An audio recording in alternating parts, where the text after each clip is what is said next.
This series presents information based in part on theory and conjecture. The producer's purpose is to suggest some possible explanations, but not necessarily the only ones, to the mysteries we will examine. Men on the Moon. The dream became reality in 1969.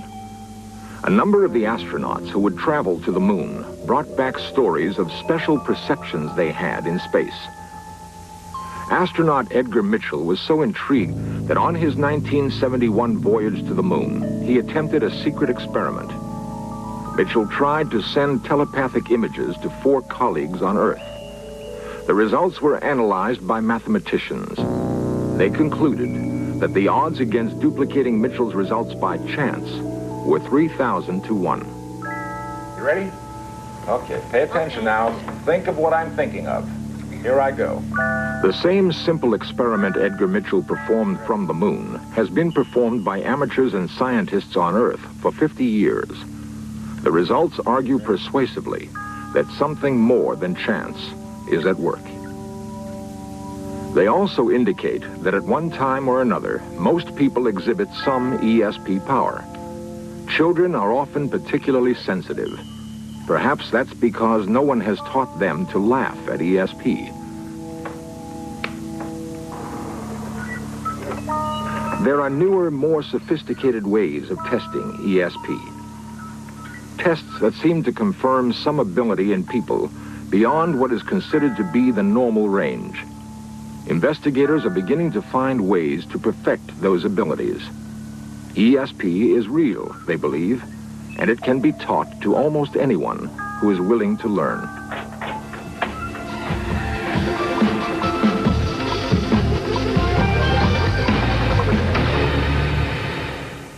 You know why you're here? Yeah. Why? Why are we here?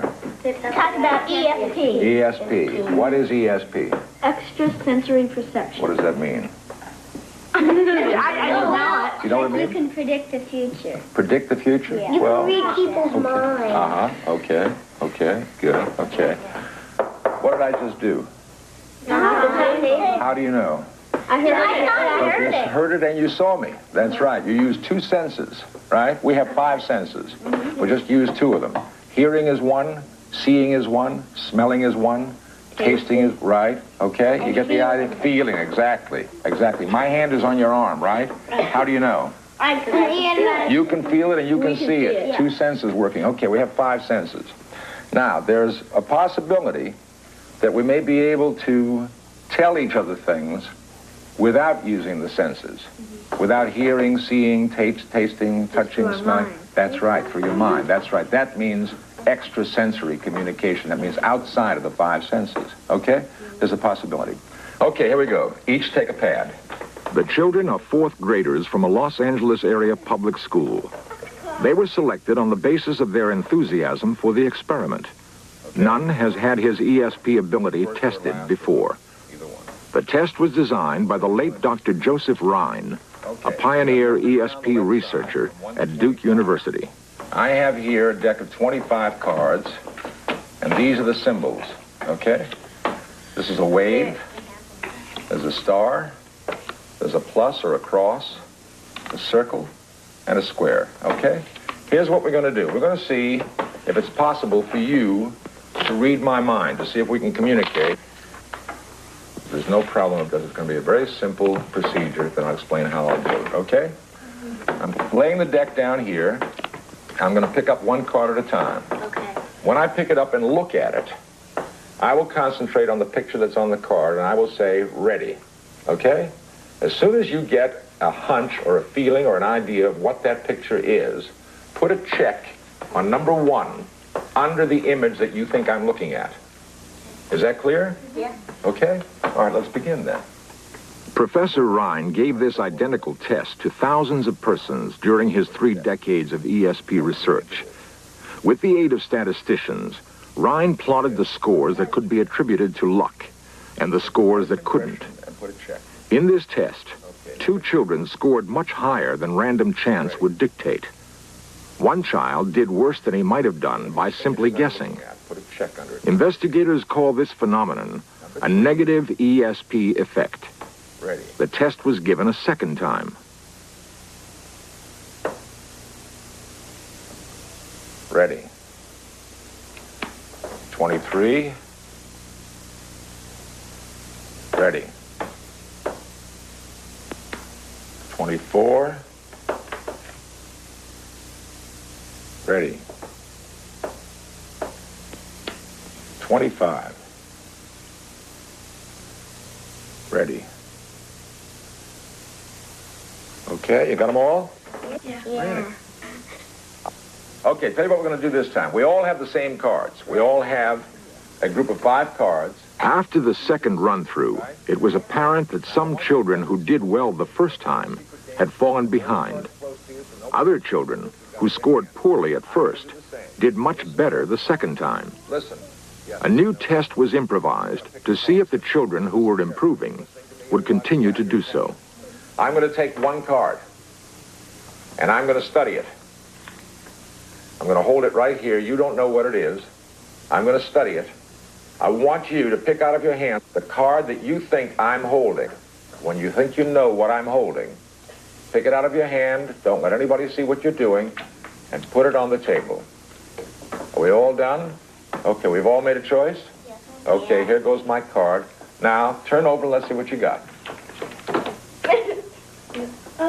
Very interesting. Okay, 4 of you picked up my message.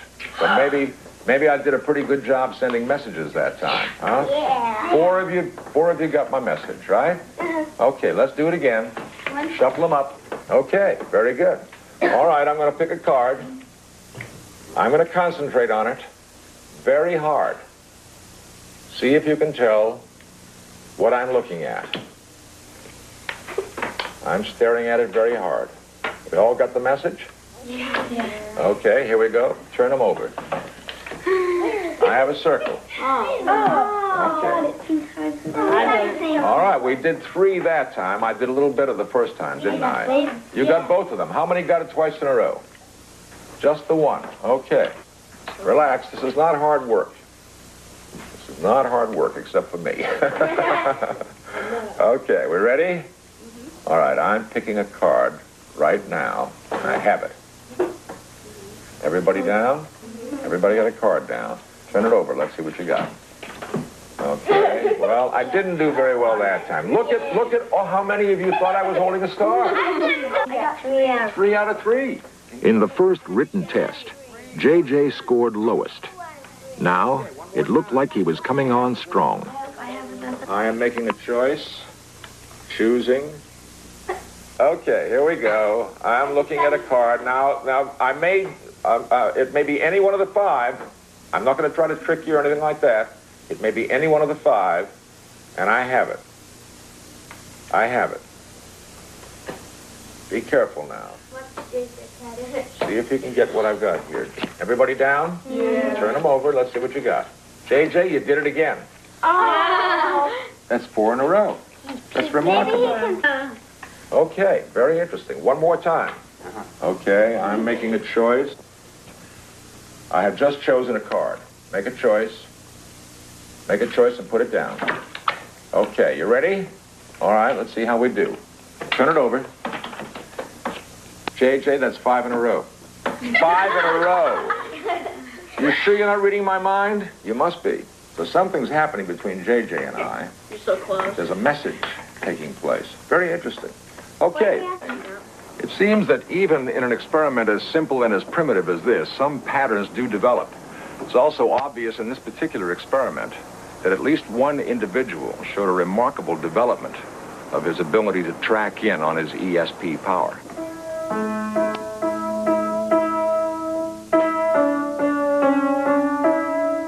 It is possible that ESP skill is like musical ability, something that most normal people can perfect with study and practice. Certainly, there are young virtuosos in ESP, just as there are in music.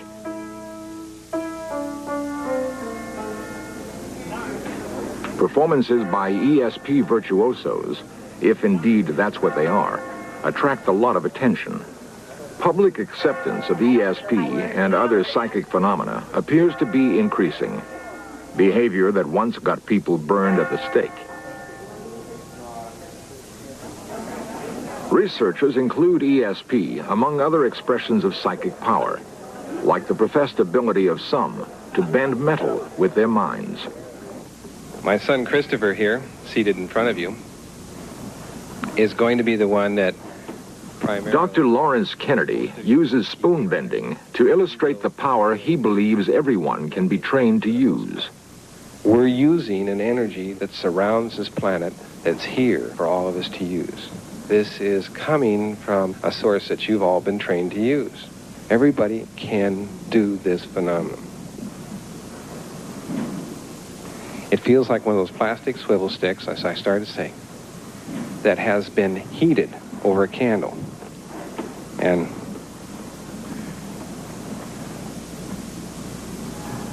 everybody see that? Or did it happen too fast? When it goes like right now. How's yours doing, Chris, huh? You getting there?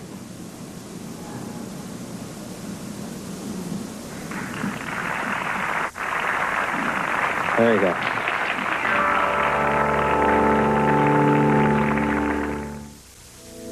Many investigators now believe ESP can be taught.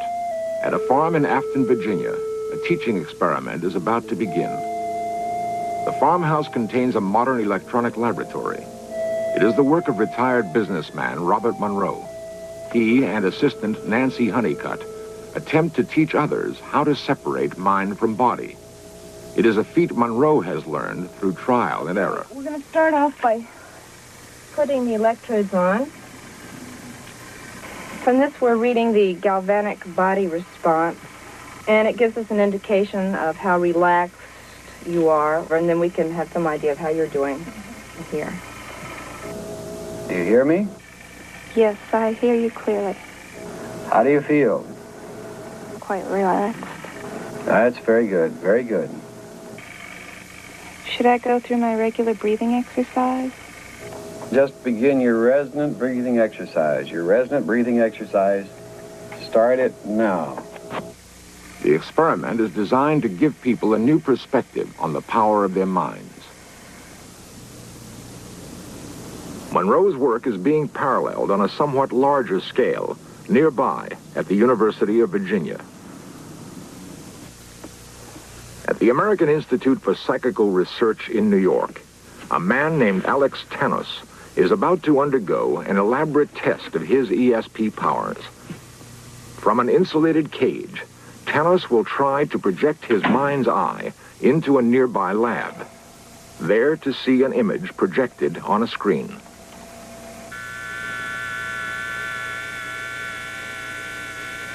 I'm now at the window, looking in. The window Tanos refers to is behind the researchers. Tanos must concentrate on seeing a symbol displayed against a randomly selected color. All right, Alex. Upper right hand, red slave. Tanos' unusual powers are the product of long study and training at several scientific institutions.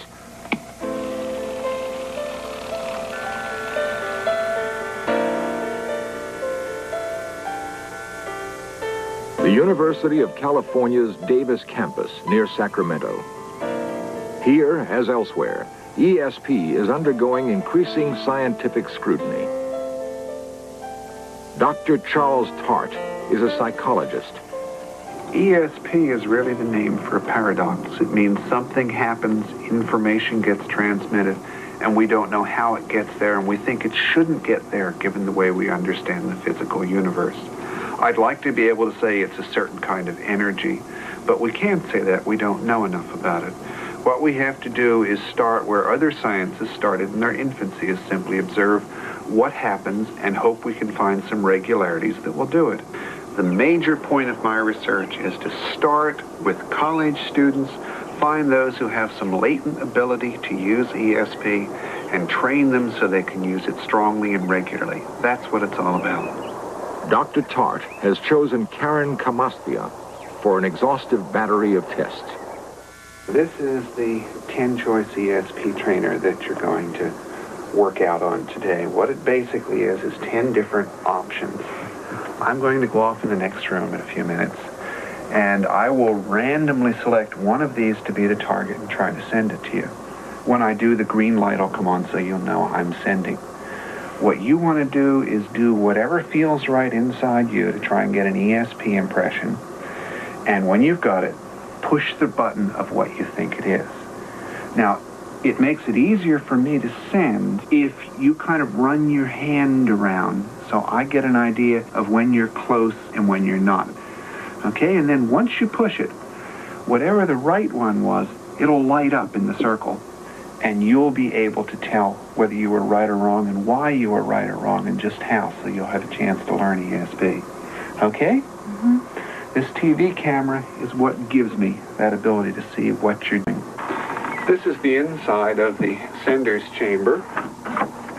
And this is the TV screen that shows the receiver's panel. She doesn't have her hand on it yet because we haven't actually started the trial.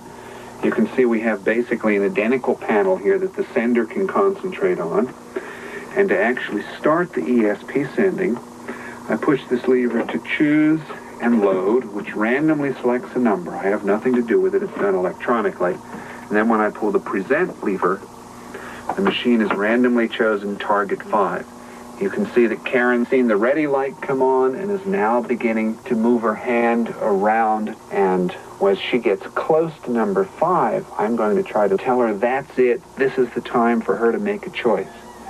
And when she makes that choice, it's going to be recorded automatically on a typewriter. There, now she paused over, but then she went on. Now she's close. Come on, hit it, Karen.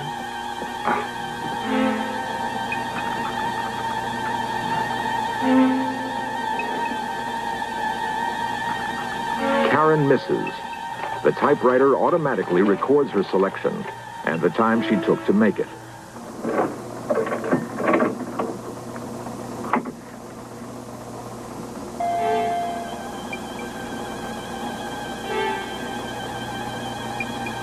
What I'm trying to do is work on a theory that says you learn anything by trying and seeing whether you succeed or fail. But you've got to know immediately so you can associate what your internal mental state is with whether or not you succeed or fail. I was going to do that one too. What I've been trying to do in research is give people immediate feedback as to whether they're right or wrong as they go through an ESP task, so they can learn what goes with being right, what goes with being wrong, and then change their strategy. So when they start feeling those things that go with being right, they'll respond, and when they feel the things that go with being wrong, they'll wait or try to change their internal state. This, I hope, will be a key to better, more reliable ESP.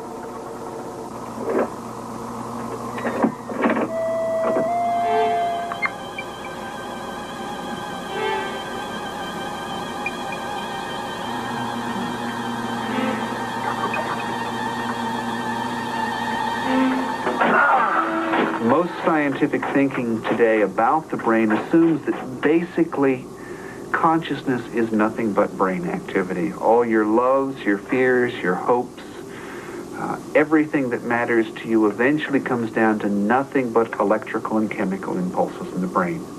And I think that's in many ways a true view. The brain is certainly important, but also a distressing view because it leaves out what we might call the spiritual dimension of man.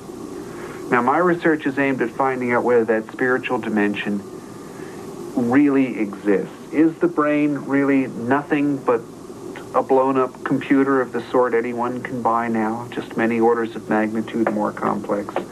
Or is ESP that something extra that people have talked about?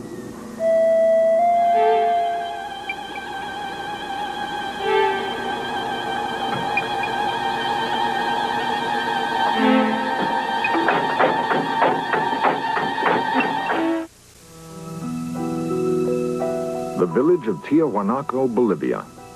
It is an old village, but the strange stone figures that watch over it are older still. Karen Getzler is a psychic. She has traveled all this way from the campus of Duke University to help unravel the mystery of the stones. Explorer David Zink has sent for her.